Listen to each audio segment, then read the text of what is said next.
आता आपण निपुण भारत वाचन उपक्रमामध्ये आता आज आपण काय घेतो तर याच्या अगोदर आपण साधे शब्द घ्यायचो, जोड शब्द घ्यायचो, प्रत्येकाच्या वेगवेगळ्या कॅटेगरीनुसार आपण त्याला द्यायचो. आज आता आपण काय घेणार आहे, आपण अगोदर फक्त पेपर वाचून घ्यायचो. आता काय करणार आहे की अपरिचित मजकूर आणि त्याच्यावर आपण विचारणार प्रश्न. तर मग काय केलं एक आपण ग्रुप केलाय 5-6 मुलांचा.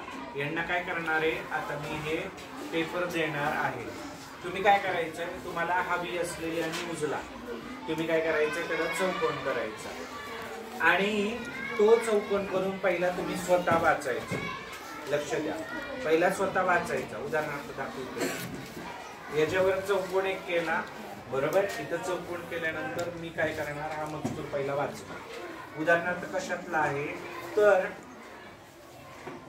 ओटीपोटातील कर्करोगावर उत्तम परिणाम. आता हा कशावर आहे, न्यूज कशावर आलेली आहे तर कर्करोग. तर मग काय आहे कर्करोग म्हणजे काय तर कॅन्सर बरोबर. तर हा कुणाला होतो तर महिलांना बरोबर.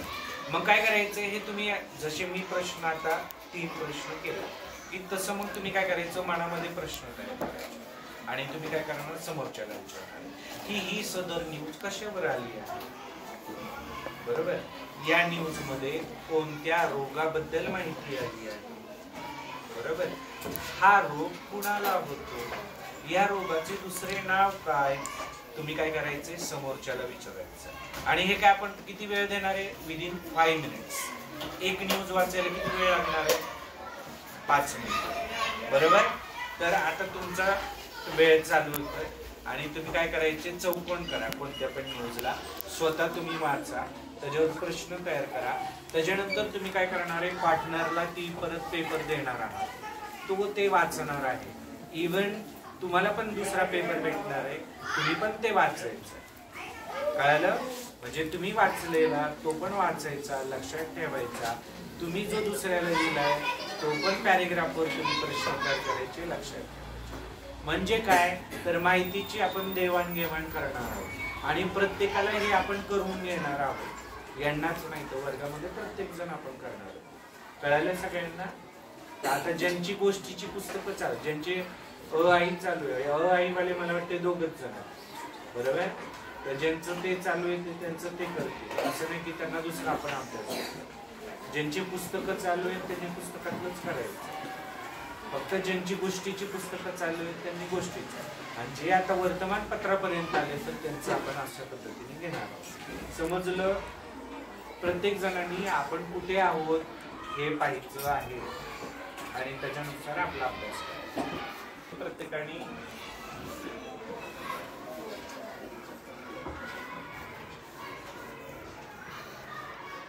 तुमचा वाचून झालं की आता काय करायचं, तो पाठीमागे हे दुसऱ्याला देऊन टाकायचा.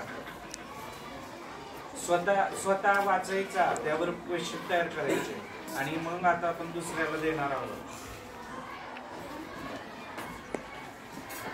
झालं. जेवढा चौकोन केलाय तेवढाच न्यूज वाचा. असं काही नाही की तुम्हाला पूर्णच वाचायचं. तुम्ही जेवढा चौकोन केला त्यावरच तुम्हाला प्रश्न विचारले जाणार आहे. ओके झालं. चला वाटा दुसऱ्यांना द्या.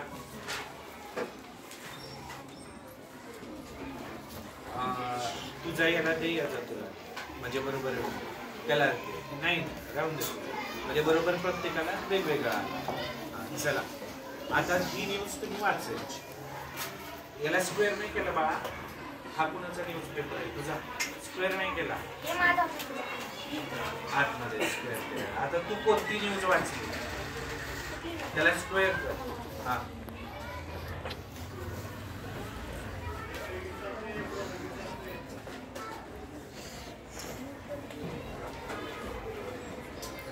आता हे आपण घेत आहोत अपरिचित मजकूर बरोबर. अपरिचित मजकूर म्हणजे तुम्हाला न माहिती असलेला, आज अचानक समोर आलेला मजकूर. आजचा पेपर आपण काय केलेला आहे, मुलांना दिलेला आहे. याच्या अगोदर पेपर रोज येतो का, रोज नाही येत. त्याला वर्तमानपत्र का म्हणतो आपण, दैनंदिन वर्तमानपत्र का म्हणतो आपण. ते रोज छापून येतं, रोज नवीन येतो. साप्ताहिक मध्ये काय असतं, आठवड्याचं त्यामध्ये असतं, आठवड्याभर आपण ते वाचू शकतो, बरोबर की नाही. वार्षिक मध्ये काय वर्षाचं एकत्र करून ठेवतो, बरोबर की नाही. मग हे रोज येणार आहे, रोज न माहिती असलेला मजकूर आपल्याला येतो, म्हणून हा मी पेपर दिलेला आहे. समजलं सगळ्यांना. चला झालं वाचून बाळांनो, झालं वाचून. ओके. आता तुम्ही कोणाचा पेपर घेतलाय, बरोबर, किंवा तुमच्याकडे पेपर ठेवला तरी चालेल, बरोबर, किंवा तुम्ही ज्याचा पेपर ज्याला दिला होता त्याला दिला तरी चालेल. आता तुम्ही प्रश्न विचारणार, सोपं काय जाईल तुम्हाला. प्रश्न विचारताना पाहून प्रश्न विचारलेले सोपे जातात. ओके. एकदा वाचलंय व्यवस्थित. चला आता तुम्ही काय करा, एकमेकांना पेपर ज्याचे घेतले होते त्याला.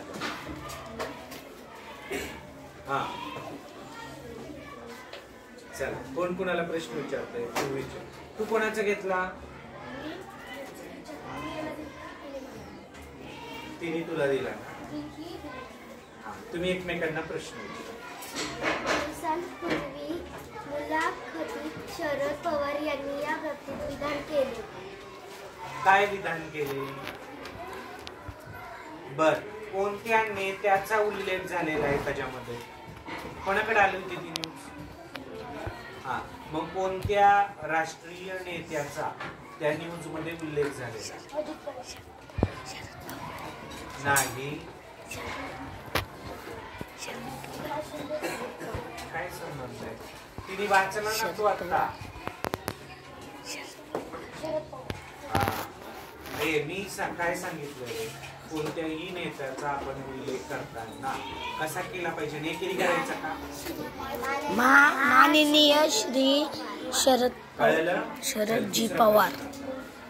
तुझा विचार, तुझ्याकडे पेपर आहे, तो उत्तर दे.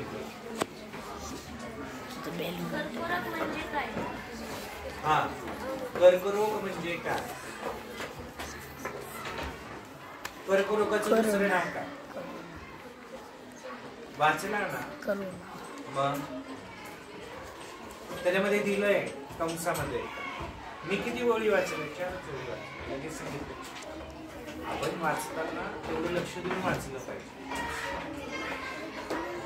कर्करोगाला काय म्हणतो आपण. कॅन्सर. काय म्हणतो. कॅन्सर. चला तू विचार तिला. अमेरिकन शालेय जीवनात अत्यंत बुद्धिमत्तेची मानल्या जाणारी राष्ट्रीय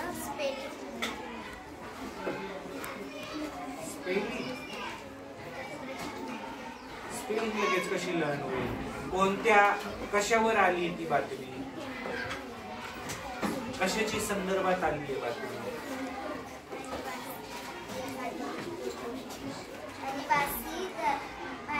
अनिवासी भारतीय याच्या बाबतीत ती बातमी आलेली आहे. आपण ज्यावेळेस वाचतो 4च ओळी आपल्याला वाचायच्या. पण त्या कशात झालं पाहिजे. आपल्याला पाठ नाही करायचं, पण आपण नेमकं काय वाचतोय हे आपल्या लक्षात आलं पाहिजे. त्याच्यासाठी हा उपक्रम घेतोय आपण. कळालं तुम्हाला. आता तुम्हाला पुढे आल्यानंतर उदाहरणार्थ एखादा प्रश्न आला, बरोबर, आणि त्या प्रश्नाचं उत्तर तुम्हाला स्वमताने लिहायचंय. आता तुम्ही लहान आहात, उद्या तुम्ही 5वीला जाणार, 6वीला जाणार. तुम्हाला काय येणार क्वेश्चन. स्वमत म्हणजे तुमचं मत काय आहे ते लिहायचंय. उदाहरणार्थ आता आपल्या भारतामध्ये आर्थिक परिस्थिती म्हणा, किंवा आपल्या भारतामधलं किंवा जगाचं एन्व्हायरमेंट म्हणा, किंवा प्रदूषणाबद्दल म्हणा एखादा धडा आहे आणि तुम्हाला प्रश्न आला, तर तुम्ही तो धडा वाचल्यानंतर किंवा परिच्छेद देतात, तुम्हाला परिच्छेद देतात. परिच्छेद आल्यानंतर तुम्हाला खाली लगेच क्वेश्चन असतात. तुम्ही ते पाठ केलेले असतात का रे. नाही, ते वाचायचं लगेच उत्तर लिहायचं. बरोबर आहे की नाही. मग तुम्हाला तो परिच्छेदच कळाला नाही, मग खाली उत्तर लिहिता येणार आहे का. मग त्याच्यासाठी हे सगळं चालू. आपल्याला ते आकलन झालं पाहिजे, ते शब्द आपल्याला कळायला पाहिजे. तेव्हा हे तुम्ही काय करू शकणार आहे, लिहू शकणार आहे. तेव्हा तुम्हाला ते समोरचं सांगू शकणार आहे. कळायला का. नुसतं धडधड धडधड वाचून काढली पोथी वाचण्यासाठी आणि देऊन टाकली, उपयोग होणार आहे का. मग समजलं आपल्याला करायचंय काय. समजलं? उद्या आता परत आपण असंच घेणार, प्रत्येक मुलाला एक एक एक एक वाचायला आणि त्याच्यावर तुम्ही काय करायचे, एकमेकांना परत तुम्ही प्रश्न. समजलं? हा आपला उपक्रम याच्याशीच निगडीत आहे. आपल्याला हे आकलन झालंच पाहिजे, हे आपल्याला आलंच पाहिजे. मग त्यासाठी पाठांतर करायची, घोकणपट्टी करायची का नाही. आपण 1 मिनिटात जर वाचलं, साधारणतः त्याच्यामध्ये काय आहे, चुकून ज्ञान चुकलं पण किमान आपल्याला एखादा शब्द सांगता येईल. उदाहरणार्थ एखादी न्यूज आली की त्या ठिकाणी दिलंय की डोंगर प्रचंड मोठ्या प्रमाणात कोसळला आणि त्या ठिकाणी काय झालं, गावावर पूर्ण ते पाऊस आल्यामुळं काय झालं, ते भूसंकलन तिथं झालं, सगळी जमीन खाली आली, माती खाली आली आणि पूर्ण गाव त्यामध्ये गाडलं गेलं. मग साधारणतः याच्यामध्ये काय आहे, पर्यावरणाची हानी झाली. मनुष्याने काय केलं, पर्यावरणावर दुष्परिणाम झाला, असंख्य लोक मारले गेले, डोंगरांचं काय झालं, माती सगळी खाली आली. मग काय झालं, लोकांनी झाडं तोडली. यावर आपल्याला काय केलं पाहिजे, आपण विचार केला पाहिजे आणि आपल्याला लक्षात आलं, कळायला आपल्याला नेमकं काय करायचंय. आता आपला 3रा आठवडा म्हणजे 2रा आठवडा 3रा आठवडा संपला. 20 तारखेला मला तुमचं काय घ्यायचं, आता परत वाचन घ्यायचंय, लेखन घ्यायचंय. त्यावेळी मी तुम्हाला सगळं आता परत विचारणार. मग जर तुमचं जर खाली आलं, मार्क खाली आले, उपयोग आहे का त्याचा काही, मग एवढं करून आपण त्याच्यामुळं आता आपण हा उपक्रम नव्याने चालू करतो. कळायला? आतापर्यंत आपण काय करत होतो, गोष्टीची पुस्तकं वाचली, आपलं पाठ्यपुस्तक वाचलं, बरोबर की नाही. आता आपण नवीन कडे चाललो. समजलं सगळ्यांना? आपल्याला हे कळायला पाहिजे, हे आपण काय वाचलंय हे आपल्या लक्षात आलं. समजलं? सगळ्यांना समजलं? आता आपण हे चालू करू. हा, ठीक.